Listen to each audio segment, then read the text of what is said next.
From the wildfires burning in Alberta to the firestorm of allegations over China's interference in Canada's democracy, not to mention the tempers burning in Ottawa. It's already been a busy news week, and it's only Tuesday. Here to chat about federal politics is Toronto Sun columnist Brian Lilley, who joins me from Toronto. Brian, welcome back. Good to have you on again. Thanks for having me. Yeah, absolutely. Okay, so Brian, recently Conservative MP Michael Chong was outraged after finding out through media reports that his family in Hong Kong was being targeted by China for a vote he took in the House of Commons. Now, this is just to get our viewers caught up here. So he was outraged that the government knew about this and did nothing for 2 years with that diplomat that was leading the targeting of his family. But some Liberals are casting doubt on this story, saying that Chong should have known about China harassing him and his family. So, Brian, do they have a point here? Yeah, no, not at all. Not at all. This is an attempt by Liberals who are not, leading cabinet members, but people who regularly speak for the government and the party, trying to sow some doubt, throw some mud on the wall, see what sticks. We're talking about Kevin Lamoureux out of Winnipeg and Mark Gerritsen out of the Kingston area, both saying, well, he knew, or he should have known it. That's not the point. The point here is, and by the way, Michael Chong has said he didn't know, that he cut off ties with his family in Hong Kong on purpose because of the vote. He knew that they'd be targeted and he doesn't want to put them in jeopardy. So he hasn't been having conversations with them online, on the phone, what have you. But what has Michael Chong outraged, and rightly so, is that the government knew that a Chinese diplomat stationed here in Canada was targeting not just Chong and his family, but others. Chong's the only name that we know, but others have been targeted as well for taking votes that China doesn't like, such as standing up for the Uyghur Muslims who are facing a genocide by China. Anybody that follows China knows that they don't like religion that they can't control. And so Christians are persecuted in China. Muslims are persecuted in China. Anybody that tries to stray from the communist orthodoxy is harassed, punished, oppressed. Chong stands up for those oppressed people. China doesn't like that, so they were targeting him. The government found out through a CSIS report in July 2021, and they did nothing until this week when they finally booted the diplomat out. But they've said they didn't know. Then they claimed nobody told them, that it didn't leave CSIS. We know these things are not true. We know that the Privy Council office was briefed on this. We know that the Public Safety Minister's office was briefed on this. Why the government didn't act is beyond me. So, Brian, as you mentioned, that diplomat is no longer still an accredited diplomat in Canada, right? So China has now retaliated against Canada for expelling that diplomat over those allegations. But, Brian, after the Trudeau government kicked him out, China kicked out one of ours. So could this maybe expand further into a trade war? Yeah, absolutely, it could expand further. China doesn't take these things sitting down, and we know that. But we can't allow a Chinese diplomat to continue to run roughshod over our democratic system, trying to intimidate members of parliament to vote the way that China wants. We can't stand for that. So we may end up facing some economic consequences as well. That shouldn't have stopped us. We should have kicked this person out as soon as the allegations were made public. I mean, I actually think the government should have kicked him out 2 years ago. That's when they found out in July 2021. They should have booted him then. They didn't. They obviously missed it or made a conscious decision because it was just prior to the 2021 election. They made a conscious decision not to do anything. But sure, we could end up facing consequences. In the past, they've come after canola producers. That's a major export for Alberta to China, is canola. They could come after that. They could come after, I would expect, other agricultural products. Pork, which is, the core of the pork industry in Canada, especially the export market to Quebec to China is in Quebec, where the Liberals have a lot of strength. So, look at them coming after things like that. They won't go after oil. They won't go after coal because they need the energy. But, don't be surprised if suddenly canola shipments are held up because they'll say that, well, it's rancid or it's not good or it's got a fungus on it. They will make something up, or they'll claim that Canadian pork is no longer safe. These are the types of things they've done before, and I won't be surprised to see them do again. Okay, now with that said, the Prime Minister said that Canada won't be intimidated by China's retaliation. But didn't the Trudeau government also show that they were intimidated by taking so long to expel that diplomat? Yeah, last week, Foreign Affairs Minister Melanie Joly was at committee, and she squared off against Michael Chong, who wanted to know why this gentleman, Zhao Wei, wasn't on the first plane out of the country as soon as they found out. And she sat there saying, well, we have to take all these things into consideration because China will retaliate, and we've got to be worried about the economic impact. Sure, you've got to be worried, but by not acting, you're showing that you were intimidated. You are showing weakness. China didn't wait to retaliate. Within hours, they kicked out our top consular official in Shanghai. They actually went a rank above the guy that we kicked out. So they were swift in how they reacted. We were slow. So the Trudeau government's already shown that they're intimidated. They already showed by waiting 2 years that they're not overly bothered by this.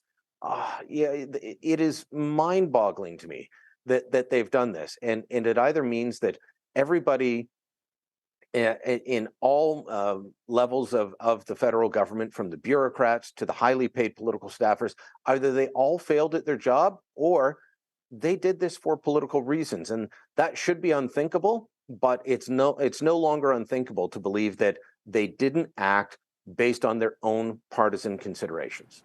Okay, now slightly switching gears here. At the Liberal convention over the weekend, Justin Trudeau mocked Conservative leader Pierre Poilievre, and he said that the Liberals aren't too woke. It's time for Poilievre to wake up. So, Brian, what do you make of this? Is this a preview of the next election? I think so, and I fear that means more hokey lines like that. I don't know if you caught the speech or even just some clips on the news later, but Trudeau paused. He was saying, "We're too woke. No, it's time for you to wake up." And he stared straight into the camera.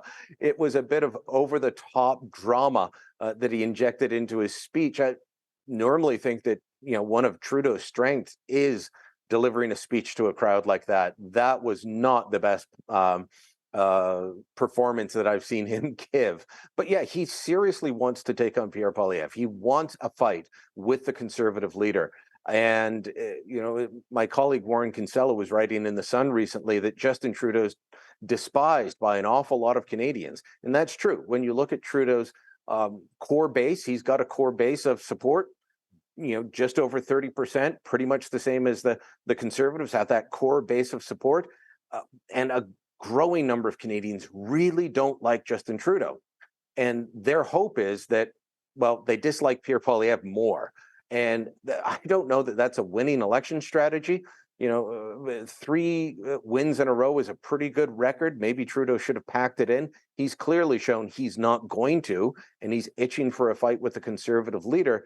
That may be a bridge too far for him. Oh, wow. Okay, also at that convention, the Liberals adopted a policy to hold online news sources accountable. But Brian, you say that if the policy became law, the government would decide what could and could not be published.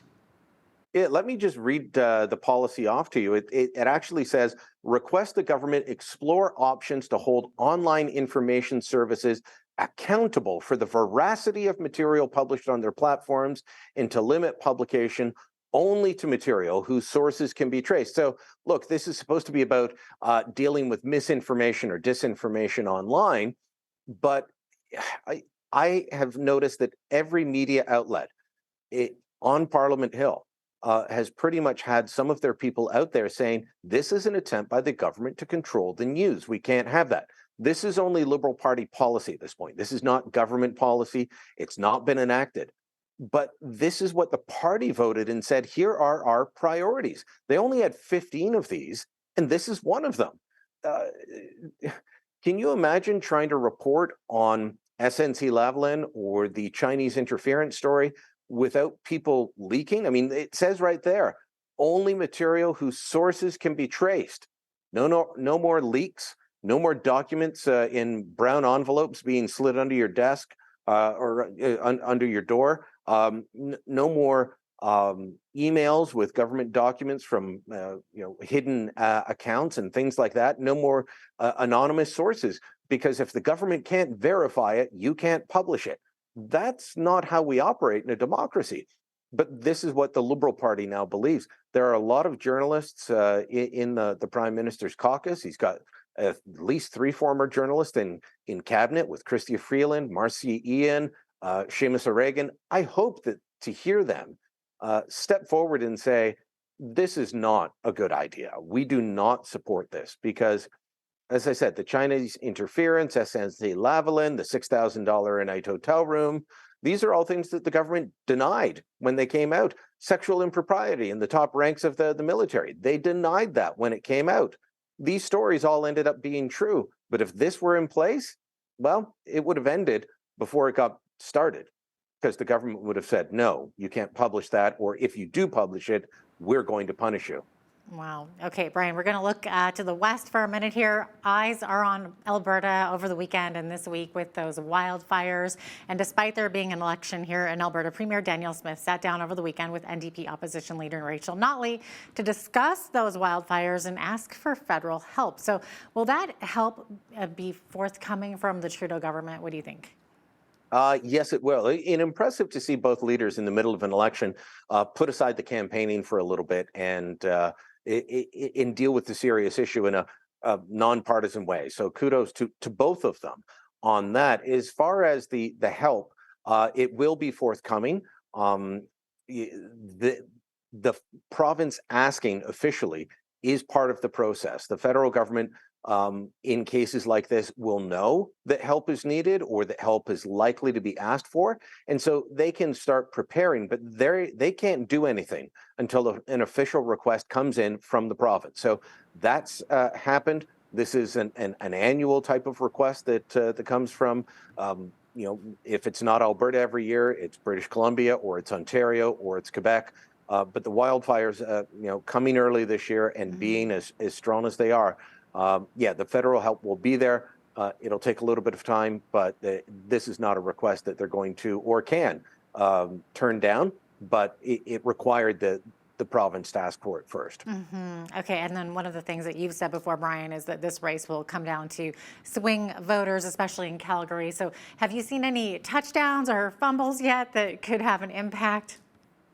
Well, yeah, I think a touchdown, and strangely, it's a touchdown for both, is what I just talked about with Rachel Notley and Danielle Smith, showing that they can be adults in the room. Oftentimes people are turned off by the pettiness of politics and how everyone's just complaining and saying the other guy's no good, and I'm the only one that knows what they're talking about. Well, they both sat down and they both were dealing with the issue in a coordinated fashion. So kudos to both of them.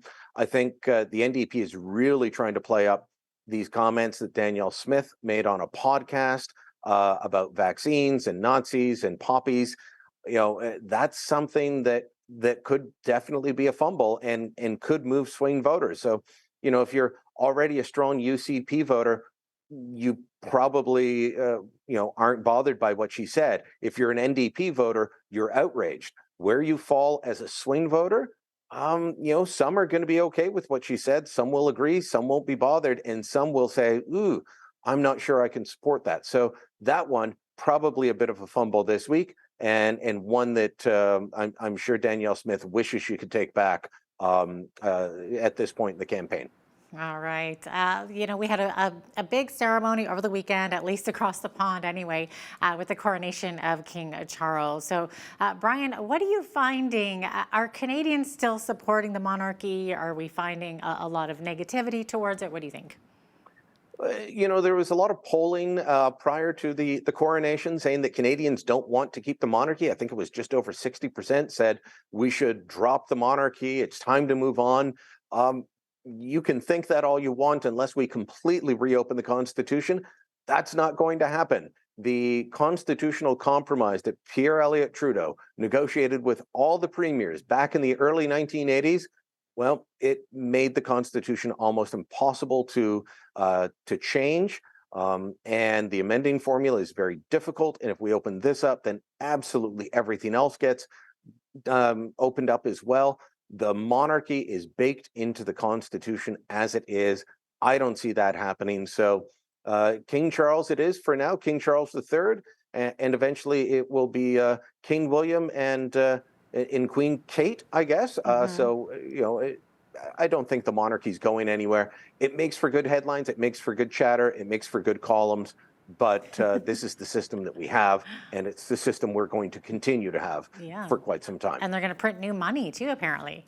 Yes, that'll be interesting. So if you've got a $20 bill or maybe some toonies and loonies, stick them away in a drawer, keep them in good shape, and one day they'll be worth a lot more money if they've got the Queen on them. Because the new ones are coming out now with King Charles, and a new crown, by the way. If you didn't see that, a new Canadian crown and a new coat of arms, and they're dropping the religious symbols. No more crosses atop the crown. It's a snowflake. Interesting. Okay. Should be interesting to see that new money when it comes out. Toronto Sun columnist, it's Brian Lilley. Thanks so much for joining us today. Thank you.